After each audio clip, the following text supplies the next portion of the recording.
Good morning, and welcome to your morning cereal.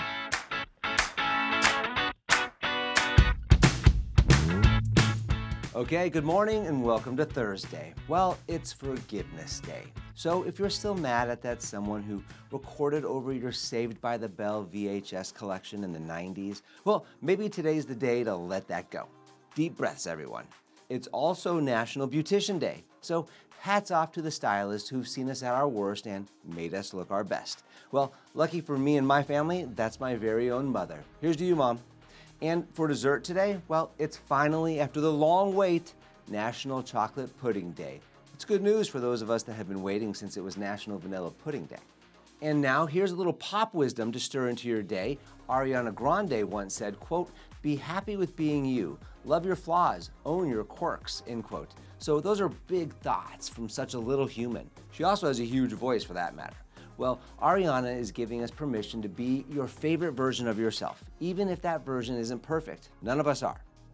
Well, today's news, facts, and birthdays are for June 26th. And we're going to start back in 1819 when on this date, the bicycle was patented by W.K. Clarkson Jr.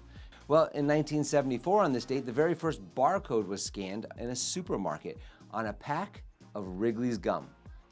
Then on this date in 1977, Elvis Presley, he performed his last concert in Indianapolis, and rock royalty took his final bow.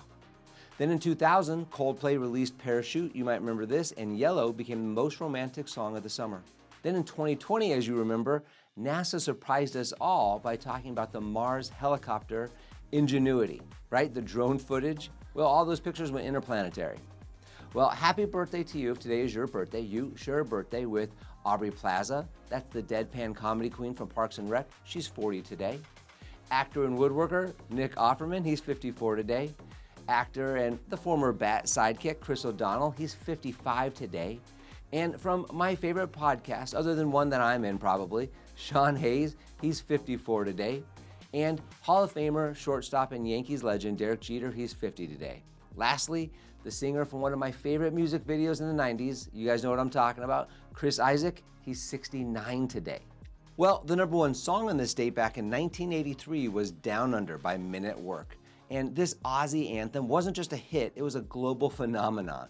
With Vegemite references, a flute solo, and a kangaroo shout out. Well, here's a fun fact. The song actually critiques Australia's colonial past under the guise of this kind of catchy backpacking tune, right? Who knew politics could sound so good? And now from Vegemite to Vision, we're back in the 7 Habits of Highly Effective People by Stephen R. Covey. And we're in the subchapter Delegation, Increasing P and PC. So Covey digs into one of the most misunderstood skills in leadership, delegation. And most people think of delegation as a way to get stuff off of your plate. And while that's part of it, Covey flips the narrative. Done right, delegation isn't just about getting things done. It's about empowering others, preserving relationships, and multiplying capabilities, okay? Covey introduces the critical concept of P/PC balance. Remember that? P stands for production. That's what gets done. PC stands for the production capability, the health of the system or the person doing the producing. Think of it like this. You can push someone to deliver results, the P, but if you overwork and underdevelop them, the PC, the long-term consequences will catch up fast. And as Covey puts it, quote, "If you want to get something done, give it to someone. If you want to build people, delegate with a purpose," end quote. He describes 2 kinds of delegation, gopher delegation and stewardship delegation.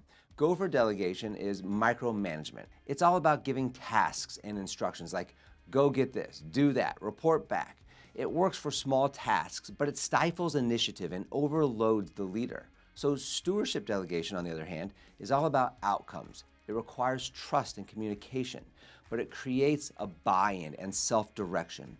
Instead of barking orders, you set clear expectations and let the person decide how to achieve them.